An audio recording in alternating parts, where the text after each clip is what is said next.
Welcome to the big bench daily. BJP प्रधानमंत्री नरेंद्र मोदी के चेहरे पर ही 2024 का चुनाव लड़ रही है। दरअसल प्रधानमंत्री नरेंद्र मोदी सही समय पर सही स्ट्रोक लगाने के मास्टर है। अब देखिए ना, कहां तो विपक्ष महागठबंधन बनाकर 24 की रणनीति पर चर्चा कर रहा था और कहां वन नेशन वन इलेक्शन और भारत और इंडिया जैसे मुद्दों में उलझ गया। जिस रोज से केंद्र सरकार ने संसद का विशेष सत्र बुलाया है, उसी रोज से विपक्ष की राजनीतिक नाव हिचकोले खाने लगी। कयास लगाए जाने लगे कि केंद्र सरकार वन नेशन वन इलेक्शन पर कानून लाने वाली है। बहसों का दौर शुरू हो गया कि क्या सच में केंद्र सरकार एक देश एक चुनाव का कानून लागू करेगी। विपक्ष अभी समझ पाता कि उसे वन नेशन वन इलेक्शन पर क्या स्टैंड लेना है, इसके ही पहले सरकार की ओर से एक और बम फोड़ दिया गया। दरअसल 9 सितंबर को देश की राष्ट्रपति ने एक डिनर का आयोजन किया है। इस डिनर में शामिल होने वाले नेताओं और विदेशी मेहमानों को उन्होंने एक इनविटेशन कार्ड भेजा है। इस कार्ड में लिखा है कि यह डिनर प्रेसिडेंट ऑफ भारत की ओर से रखा जाएगा। विपक्ष को इसी प्रेसिडेंट ऑफ भारत से मिर्ची लग गई। सवाल उठाए जाने लगे कि क्या केंद्र की सरकार संविधान से इंडिया शब्द हटाने जा रही है? क्या हमारे देश का नाम अब सिर्फ भारत ही रहेगा? और भी कई सवाल उठने लगे। लेकिन जिस तरह से विपक्ष के नेताओं ने भारत को लेकर बयानबाजी शुरू की, उससे अंदाजा लगाना आसान है कि विपक्ष बीजेपी के ट्रैप में फंस गया है। क्योंकि अभी तक विपक्ष के नेता साथ मिलकर ये रणनीति बना रहे थे कि 24 में बीजेपी को कैसे हराया जाए, और अब विपक्ष के दल अलग थलग भारत वाले मुद्दे पर अटके हुए हैं। बंगाल की मुख्यमंत्री केंद्र सरकार के खिलाफ रैली करने लगी। दिल्ली के मुख्यमंत्री ने तो यहां तक कह दिया कि विपक्ष ने अपने गठबंधन का नाम इंडिया रख लिया, तो क्या मोदी देश का नाम बदल देंगे? ऐसा कहा जा रहा है, इसलिए किया जा रहा है क्योंकि इंडिया नाम का कई सारी पार्टियों का एक अलायंस बना है जिसका नाम इंडिया है। तो अगर किसी पार्टियों का अलायंस इंडिया बन जाता है तो वो देश का नाम बदल देंगे।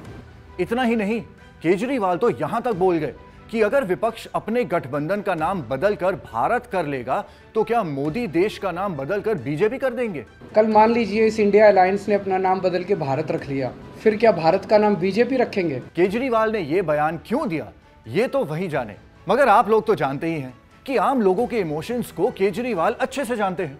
उसके बावजूद उन्होंने ये गलती कर दी।